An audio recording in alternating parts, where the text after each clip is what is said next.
Miserere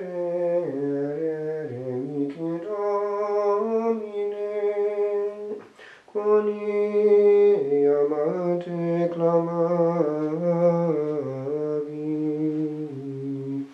tota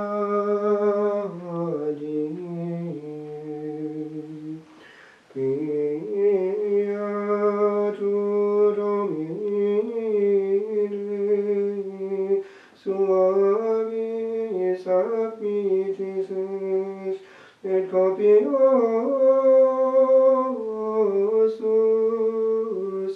in misericordia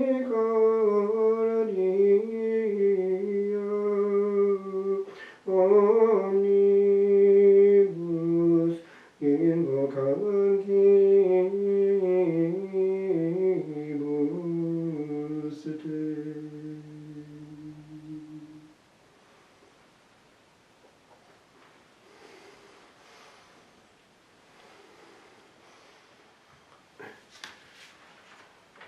We have in the first reading today a reading which is taken up quite often in the context of funerals. The first letter to the Thessalonians is one of the earliest pieces of New Testamental writings that we have, and St. Paul is wrestling with the problem of those in Thessalonica who were tending to think that it was not worth getting engaged with business on earth, for the Lord's coming, the parousia, was proximate, imminent. Now St. Paul therefore is collocating things in a wider context.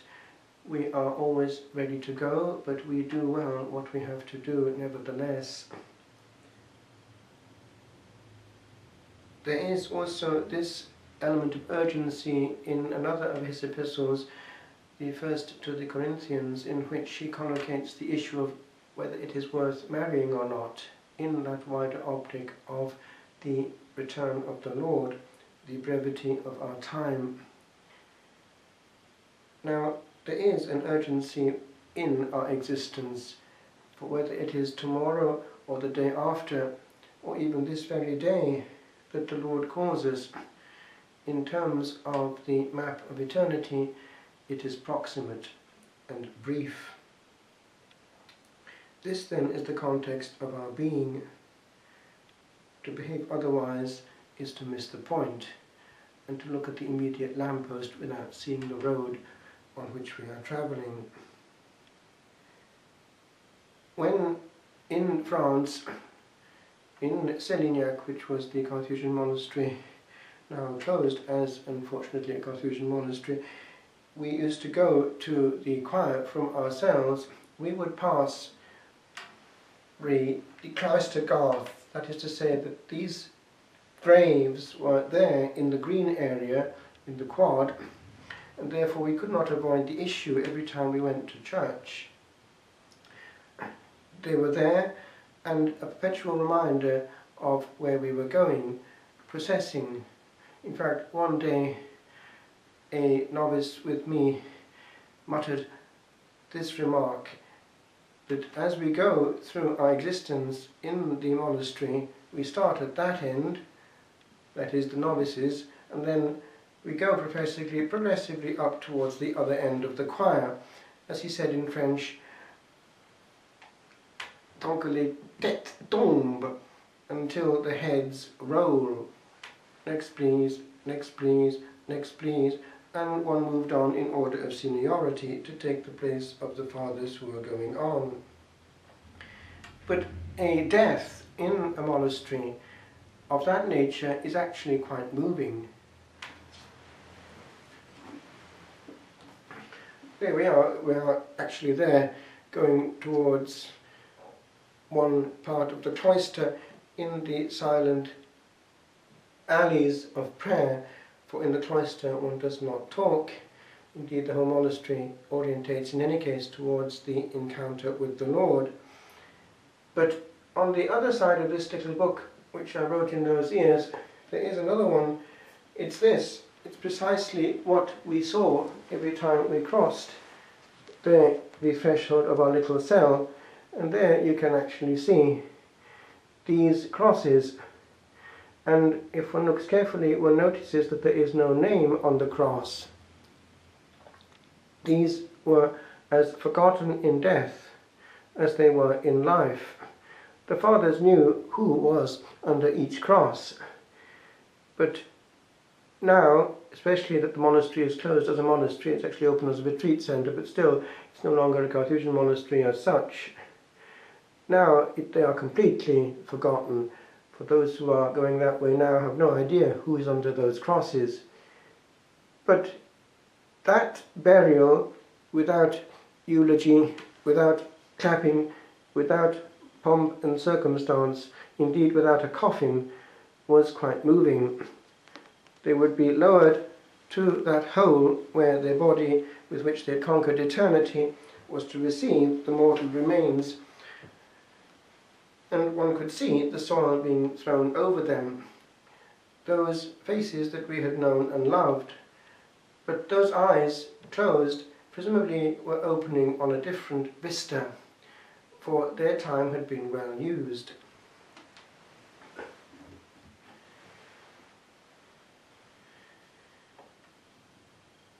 In the monastery, it happened to be on the renewal of temporary vows, for in the Carthusians one has to renew them, and it's first of all the period of 2 years plus the postulancy, then a period of 3 years, and then another period of 2 years again in simple vows, but passing from the novitiate to the fathers before one actually makes one's solemn vows.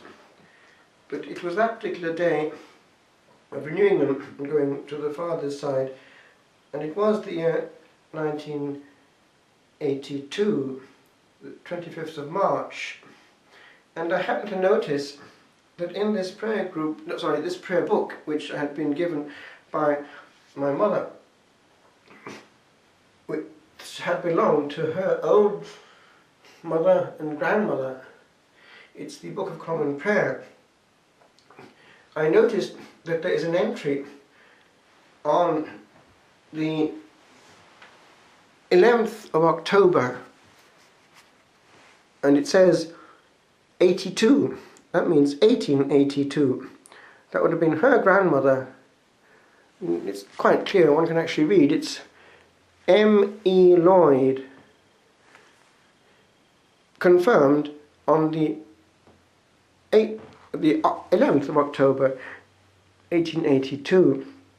So it was exactly 100 years earlier that that step had been made at the age of about 15 by somebody who had handed on the lamp of life. It is like a relay race. One hands on that from father to son, from daughter to daughter.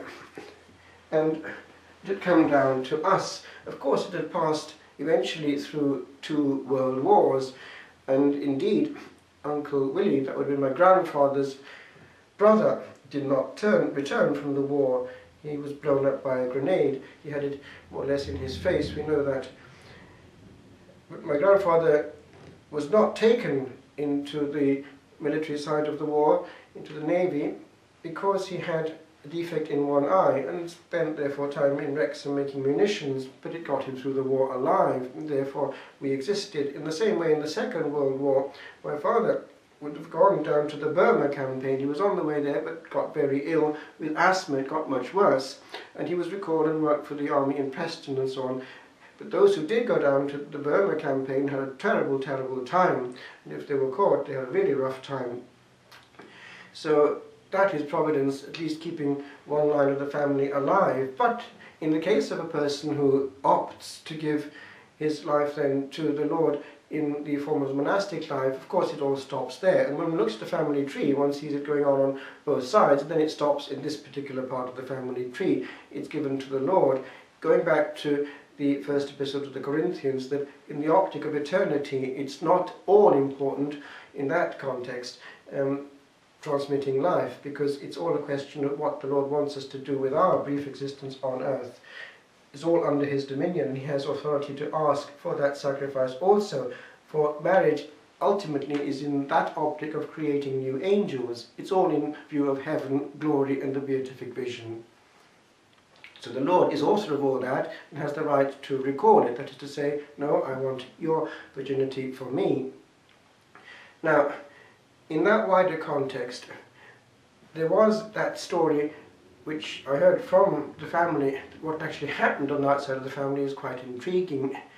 In those days, we're going back to the 1800s, life was quite fragile.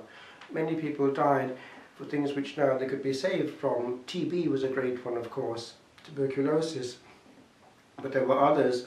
But also childbirth, or the consequences, was one of the big ones for a woman. And this particular great-grandmother, she had 2 children, but apparently when the third came, it was born, but it died, and she never got over it. And they said that she broke her heart eventually. She didn't actually get over that, whatever it was. We would call it different names nowadays, but in those days they said that she died of a broken heart. Anyway, she didn't survive that third child. And again, it was going to the beyond after a very short innings, and I was quite moved by that, because looking at a photograph, of 2 photographs we had of her, she was a very beautiful young woman, and off she went there, as many others did, after a very short innings. And so I was reflecting on this prayer book which had been in her hands those 100 years earlier, and thinking how fragile our existence was, and these words came to me, which I can share now with you, because they are things which, flowing from the heart, help us to reflect on precisely the gift of life and also its fragility, and the importance of not taking it lightly, as people do nowadays, e.g. the large number of young people even who throw it back in the eyes of their creator by suicide. It's a very ungrateful act, without saying anything else. And sometimes one actually gets people coming to one, e.g. in counsel or confession, wanting to get absolution before they commit suicide. It's actual nonsense. One has to talk through these things with them, indicating that this is actually a terrible way to opt for dying, because the last moment is actually spent against the will of the author who's giving life. It's just throwing it straight back at him. And they say that one can't get out of purgatory quicker than one would have been on earth. In other words, one carries on, but in a pace of purification. If there's any hope whatsoever of getting out of that, it's not a nice ride on the other side if one does that.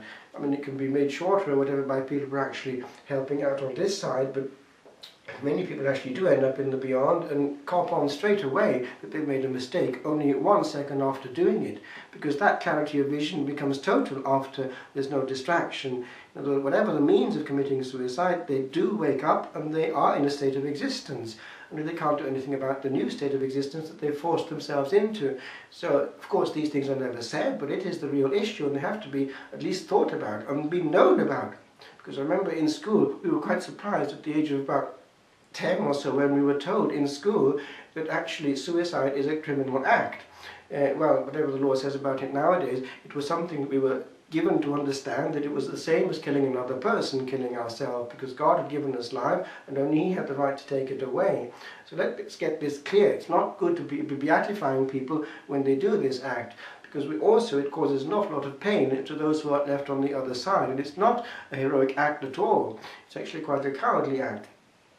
And apparently those who end up on the other side in this state, they are actually given to understand and to feel and to see the pain that they are causing to those who are left behind. So it's not a solution of any problem whatsoever, it's just another set of problems which they are fabricating and forcing themselves into. And it's not fair either to accuse those left behind for what they and they alone are responsible for, and therefore it's not fair to use this lever of threatening suicide in order to get one's will in this life.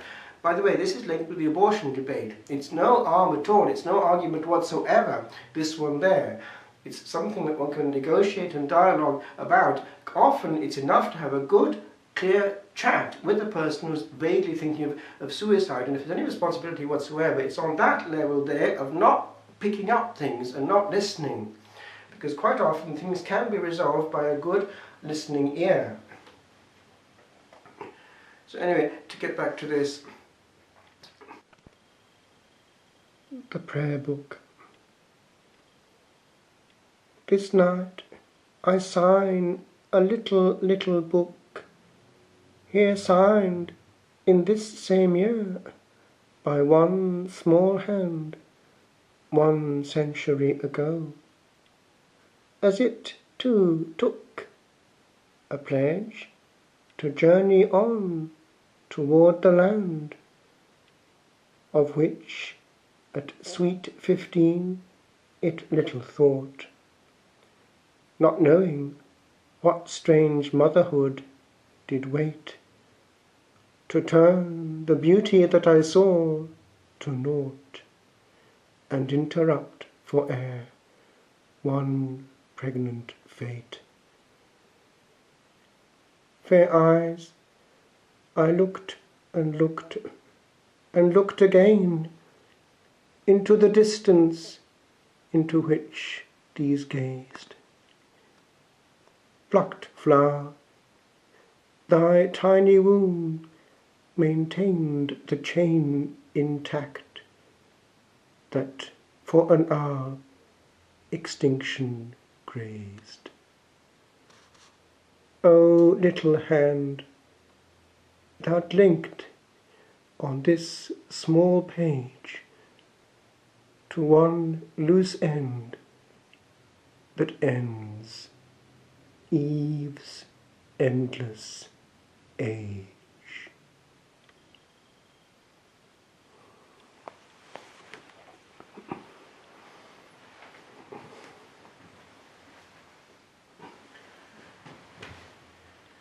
So just to conclude, there's one modern singer still alive who actually put it quite well in a song which she used to sing way back in the late 50s and early 60s, and it sums it all up in a sense. The young ones, darling, we're the young ones. And he goes on to ask about tomorrow. Tomorrow, why wait until tomorrow? For tomorrow sometimes never come.